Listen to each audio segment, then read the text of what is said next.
Makabuluhang aktibidad naman ang isinagawa sa lalawigan ng Ilocos Sur kung saan isang medical mission ang ginawa ng local municipal health office para sa may hirap na 500 residente sa lugar.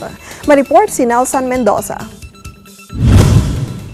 Medical mission sa barangay pinangunahan ng San Vicente Municipal Health Office.